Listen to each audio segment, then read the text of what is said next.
All right, today we're going to talk about just some tips we can do to keep from kicking the can down the road for so long. And what I am talking about is just overcoming procrastination and some techniques that we can deploy. We've all been there. We have pushed things off. I used to have difficult conversations at the end of the day, and that would just send me home at the end of the day. That would send me home with a bad night. So I learned to just, as the book says, eat that frog first and take on the hardest thing that I'm going to have to do for that day or that task. I just take care of that first. So making a priority to get the hardest thing in your day that you're going to have to do, making sure that that is done first. So some techniques that we can do is, number one, breaking it down. Is breaking down whatever this task looks like into smaller bite-sized chunks that makes it easy for us to manage those bigger tasks. I focus on working on top 3 things that needs to be done. So whatever project, whatever task I've been assigned is focusing on the key 3 things each time that's going to move the needle forward. I don't try to focus on 100. Focus on 3. When those 3 are done, add 3 more back.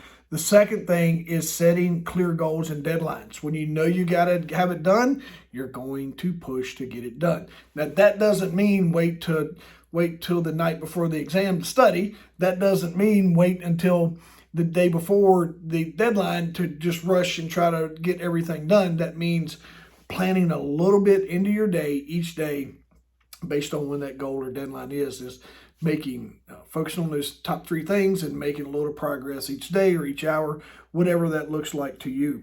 And then there's a couple of techniques you can use with this. Is you can break it down. Number 3 is just breaking this down into good time management, and that is working for 25 minutes, taking a 5-minute break. My technique on this was I work for 50 minutes, take a 10-minute break, refill my water bottle, check everything in. This helps me stay focused, but also doesn't drain me when I'm sitting in front of a keyboard or when I'm speaking in front of people, instructing or whatever. I focus on 50 minutes, 10-minute break, refill, restroom break, whatever needs to be done, and then back on the task or teaching whatever I'm doing at the time. So just realizing how you can manage your time so you don't get the life sucked out of you by just trying to grit it all out.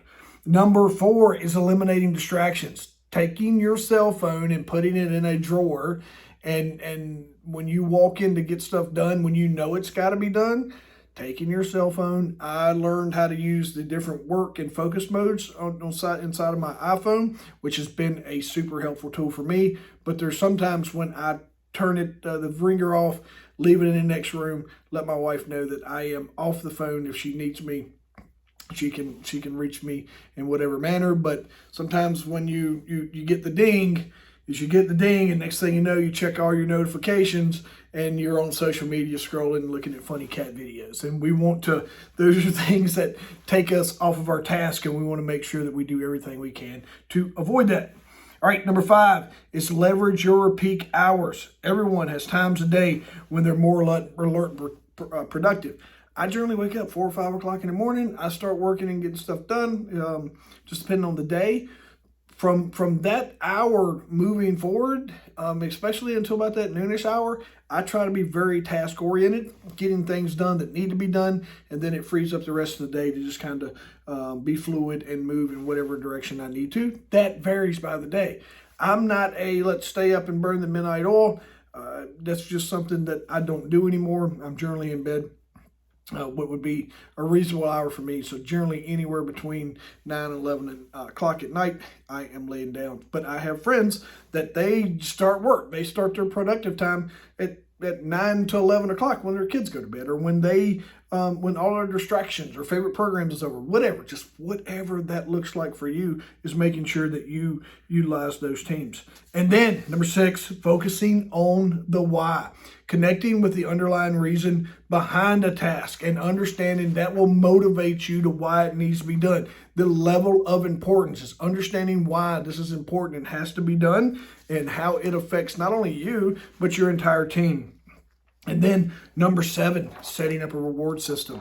The reward system is just for completing tasks. Maybe you whatever that looks like to you, is maybe you're going to reward yourself with a couple laps around the building, or you're going to have that piece of candy that you hang on to every day, or something special, right? It just depends on the size of the task to the size of the reward, but just having little milestone breaks of things that you get done to say that you are at a certain point and you're making progress.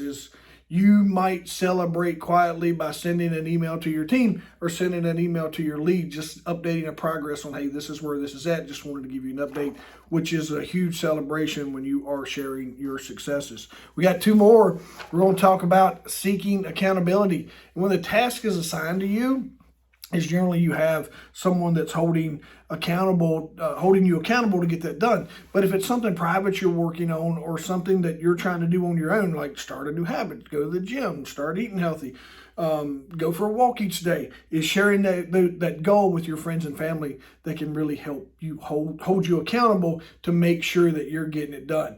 It's not I'll start tomorrow, and next thing you know, tomorrow's never came. So having an accountability partner or an accountability team that knows what you are working toward and what you're trying to accomplish can really help. Just a quick, hey, how's that going? And then I'm just waiting for them to ask.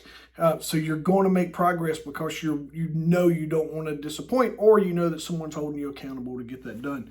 And then number 9 is probably the absolute biggest thing, is taking action. It's just starting. No matter whether you're starting your business or whether you're trying to land a new project, whatever this looks like inside of your team, is just taking action to move whatever needs to be done forward. Will absolutely give you an S on your chest and superpower vibes that you have initiated the first phases of this, and then watch what happens.